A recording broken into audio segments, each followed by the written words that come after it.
Halo Sobat Pendidikan, selamat datang di channel ini. Channel yang membahas tentang pemasaran, bisnis digital, teknologi, dan pembelajaran menarik lainnya. Kalau teman-teman suka video ini, jangan lupa like ya. Dan jangan lupa subscribe dan nyalakan notifikasinya. Dan jangan lupa untuk share ke teman-teman lainnya. Karena Belajar sangat menyenangkan. Perhatian, video ini dibuat untuk memudahkan kegiatan belajar mengajar. Silakan digunakan sebijak mungkin tanpa merubah atau mengganti konten video yang ada dalam video ini tanpa seizin channel ini. Selamat menyaksikan. Selamat datang kembali. Saat ini kita sudah berada di pertemuan ke-30 mengenai belajar CSS untuk pemula. Dan untuk video ini kita akan bahas mengenai properti animation pada CSS. Secara umum, properti animation itu hampir mirip dengan properti transition yang pernah dibahas di video sebelumnya. Nah, perbedaannya, jika di transisi perpindahan properti CSS ke properti CSS yang lain, itu hanya terjadi dua tahap, yaitu tahap awal dan tahap akhir, atau keadaan awal dan keadaan akhir. Sedangkan pada animasi, kita dapat mengatur setiap pergerakan atau perpindahan nilai properti CSS yang sedang terjadi, dan tahapan atau keadaan ini kita sebut dengan keyframe. Oke, sampai di sini. Sebelum kita lanjut ke pembahasan selanjutnya mengenai properti animation pada CSS, pertama-tama, siapkan dulu file pertemuan 30.html dan style 30.css. Nah, di sini saya sudah punya file yang dibutuhkan, yaitu pertemuan 30.html dan style 30.css, yang akan kita gunakan sebagai file latihan terkait dengan animation pada CSS. Selanjutnya, di bagian tag body, ya, di sini saya sudah punya div dengan nama kelas animation. Dan kelas ini itu saya sudah berikan style awal atau dasar tepatnya di dalam style 30.css. Kelasnya animation, lebar 300 pixel, height-nya 70 pixel, background color warna green, dan margin 30 pixel untuk komposisinya. Dan pertemuan 30.html ini sudah saya jalankan di aplikasi web browser, dalam hal ini Google Chrome. Jadi, step awal yang saya lakukan sebelum kita masuk ke topik pembahasan kita yang terkait dengan properti animasi pada CSS. Oke, selanjutnya, untuk membuat animasi di CSS, kita perlu menentukan efek apa saja yang terjadi dan kapan waktunya terjadi tersebut. Nah, waktu perubahan ini dikenal dengan istilah keyframes. Nah, sebagai contoh, kita akan membuat 4 efek animasi perubahan warna dari sebuah kotak. Keywordnya adalah add keyframes. Ini adalah keyword untuk membuat sebuah frame animasi pada CSS. Lalu nama framenya apa? Dalam hal ini, saya menggunakan nama frame warna. Jadi sebenarnya nama keyframe ini bebas. Lalu buka kurung. Lalu buka kurung awal seperti ini. Saya ulang kembali bahwa keyword 8 keyframes ini untuk memberitahu web browser bahwa blok kode yang akan kita buat ini merupakan kumpulan keyframe untuk membuat sebuah animasi. Nah, setelah itu, kita harus menyertakan label atau nama untuk kumpulan keyframe ini. Jadi nama keyframe-nya adalah warna. Nah, selanjutnya, di dalam tanda kurung awal ini, kita tentukan kapan terjadinya efek animasi ini. Saya sebut dengan tahap perpindahan nilai properti CSS. Jadi dimulai dari 0% sampai dengan 100%. 0% merupakan tahap awal. Saya menyimpan properti CSS di sini. buka kurung kurawal lagi. Yang terjadi di sini, yaitu background color. Saya pilih black. Nah, tahap kedua, saya ingin tahap kedua itu berada di 30%. Yang terjadi di sini, background colornya blue. Kemudian tahap yang ketiga, saya tentukan di 80%. Yang terjadi di sini, itu background colornya yellow. Lalu, di tahap keempat, saya tentukan di sini 100%. Nah, yang terjadi di sini, background colornya yaitu black. Jadi sampai di sini ada 4 tahap di titik 0%, 30%, 80%, dan 100%. Oke, di sini kita bebas menentukan di angka keberapa tahap perpindahan nilai properti CSS terjadi. Angka terkecil itu dimulai dari 0% dan paling tinggi yaitu 100%. Jadi, di sini teman-teman bebas menentukan ke angka berapakah akan terjadinya perpindahan nilai properti CSS. Nah, sampai di sini jika kita lihat hasilnya di web browser, ini saya refresh. Nah, tentu di sini belum ada perubahan apapun ya, karena kita baru membuat keyframe-nya.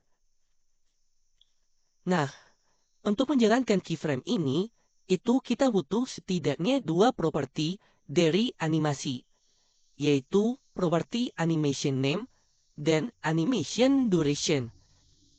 Jadi, kedua properti ini minimal banget harus ada untuk menjalankan sebuah keyframe. Oke, kita coba ini. Ya, kita simpan di sini. Karena tentunya kita akan menjalankan animasi dari kotak ini atau kelas animasi.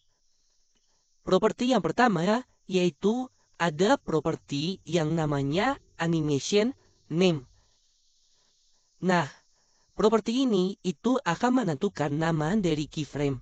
Nah, nama dari keyframe-nya ini kita buat tadi itu adalah warna, ya. Berarti di sini kita isi dengan warna yang merupakan nama keyframe dan akan kita jalankan. Selanjutnya di sini properti yang kedua yaitu ada properti yang namanya animation duration.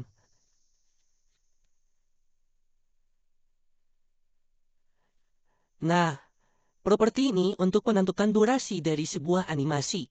Misalnya di sini kalau saya isi 5 second atau 5 detik, sampai di sini kita akan lihat hasilnya di web browser atau Google Chrome.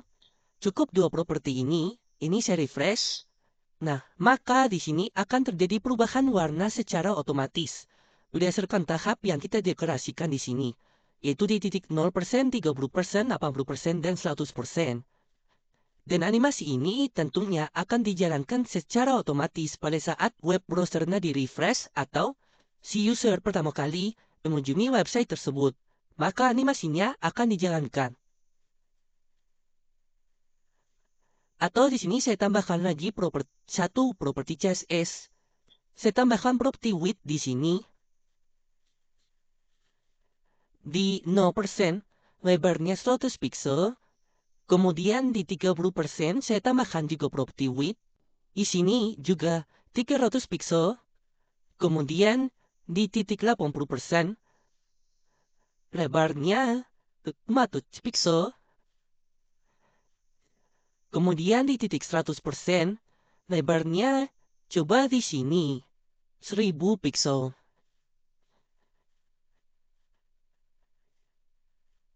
Nah, jika sudah sampai sini, kita lihat hasilnya di web browser, saya refresh, maka hasilnya seperti ini, ya. Jadi,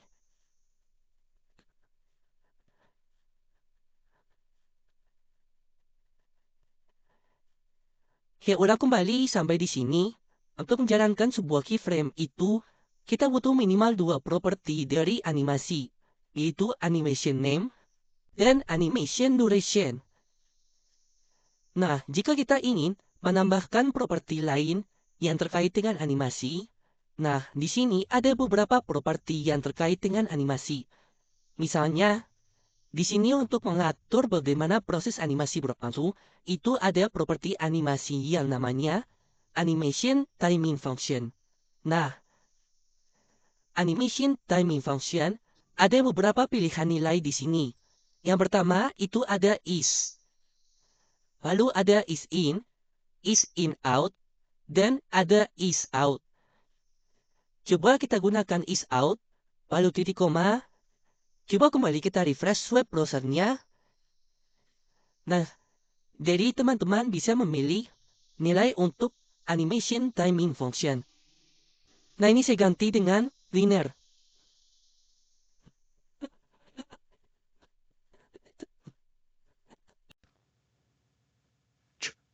Nah, properti selanjutnya, ini untuk menentukan jumlah pemulangan animasi dan nama propertinya adalah Animation Iteration Cone.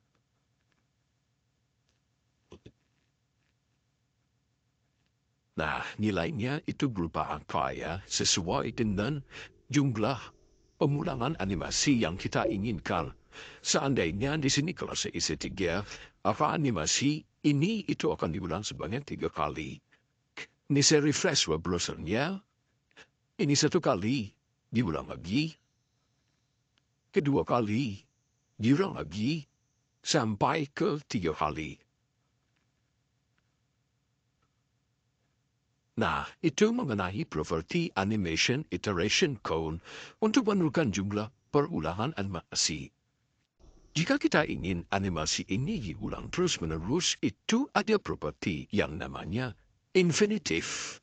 Ini kalau saya refresh web browsernya, maka animasi ini akan terus diulang sampai web browsernya kita close.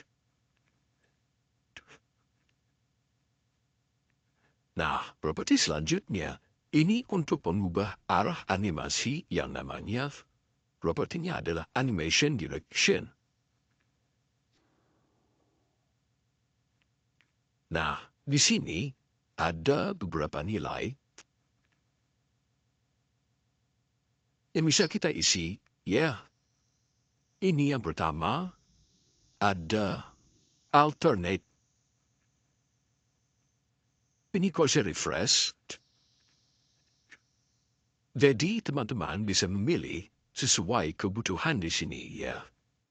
Selain alternate, di sini juga ada alternate reverse. Atau ini kita ganti reverse.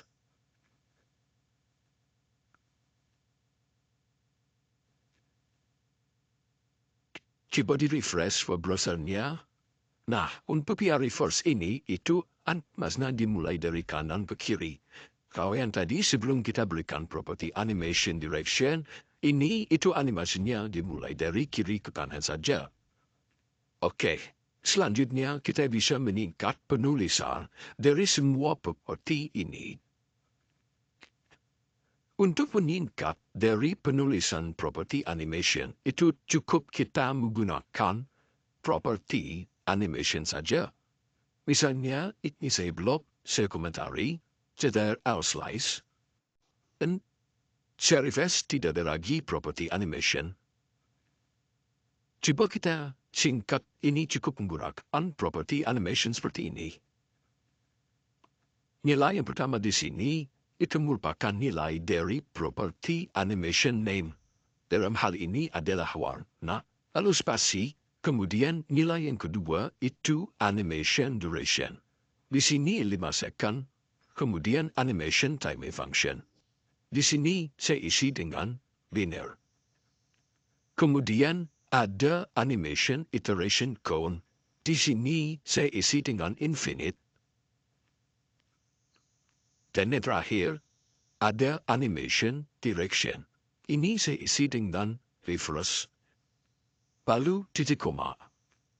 Jadi ini dapat kita gunakan untuk meningkat penulisan dari properti animation.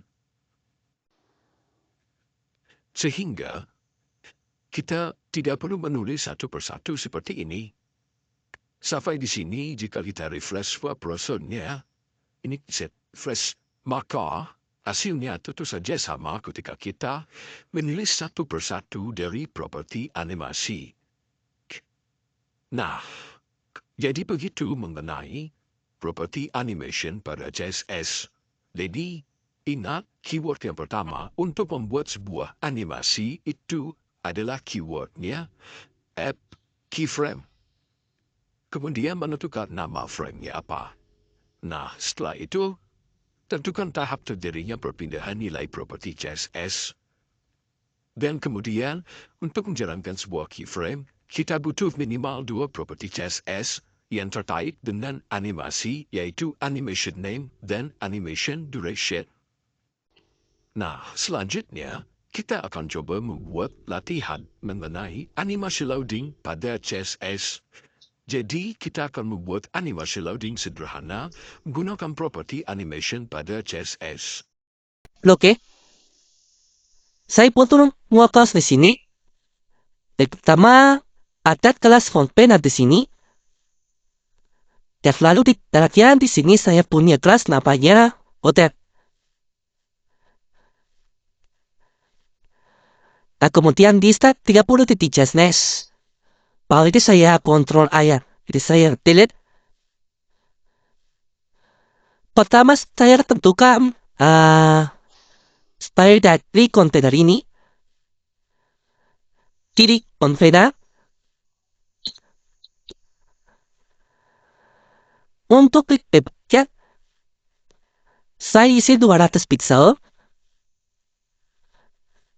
Lalu untuk kinyap. Pas selanjutnya, untuk yang loadernya. Ya, ini ya. Kita kembali ke style 30 titik CSS. Di sini, titik header.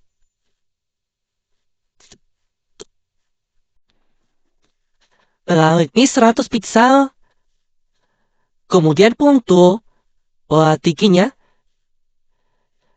Tingginya coba 20 pixel. Kita tambahkan yang kontennya ya. Seperti ini bisa kita isi 100%. Kemudian untuk background colornya. Untuk background colornya ini kita gunakan lagi warna hexadecimal. Coba 3, 4, 9, 8, apa ya? Tipik. Lanjut. Kita tambahkan properti di sini. Coba. Lanjut. Kita tambahkan properti di sini. Coba kita kasih border radius. Border radiusnya kita samakan yang di atas. Bordernya 10 pixel.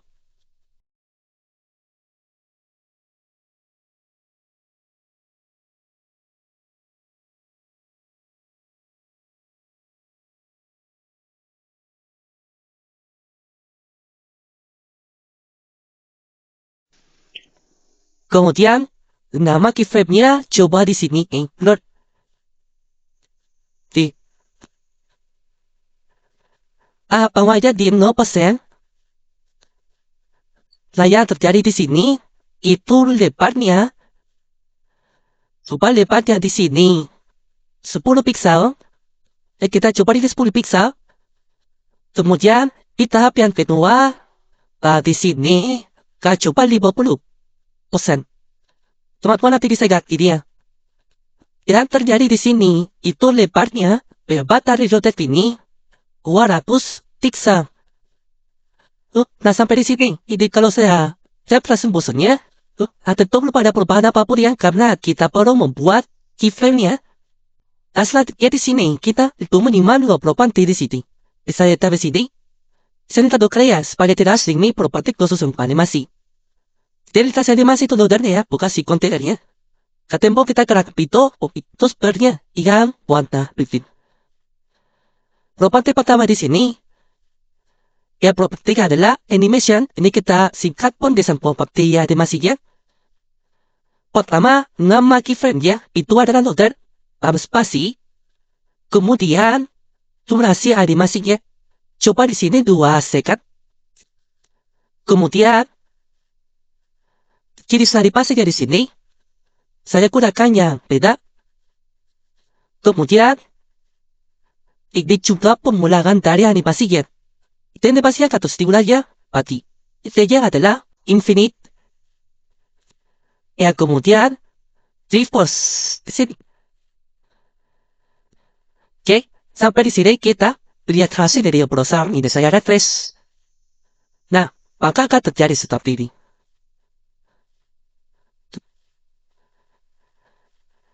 Atau untuk kita tahap 0%-nya, ini lebarnya 0. Untuk 0, di pedang kita kasih pixel cukup mau seperti ini, supaya cukup. Dari itu, mengenai properti animation pada CSS, selebihnya silakan teman-teman explore video nanti mengenai properti animasi pada CSS. Semoga bermanfaat, dan sampai jumpa di video berikutnya.